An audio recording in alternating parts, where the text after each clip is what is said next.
रूसी गुस्से के बाद इजरायल ने बू शहर एटमी प्लांट पर हमले को गलती मान लिया है। गलती से बू शहर एटमी पावर प्लांट को निशाना बनाया गया।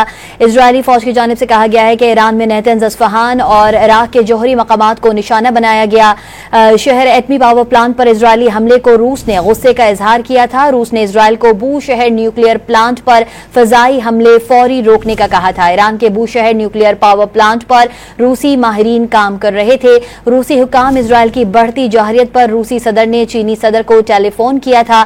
दोनों सदूर ने ईरान पर इजरायली हमलों की मजम्मत और सिर्फ मुज़ाकरात हल करार दिया था। रूस ने एक बार फिर अमेरिका को इजरायल ईरान जंग से दूर रहने का मशवरा दे दिया। इजरायली फजाइया ने आज ईरान के बू शहर एटमी पावर प्लांट को निशाना बनाया था। अहम खबर आपको दे रहे हैं, बू शहर एटमी पावर प्लांट पर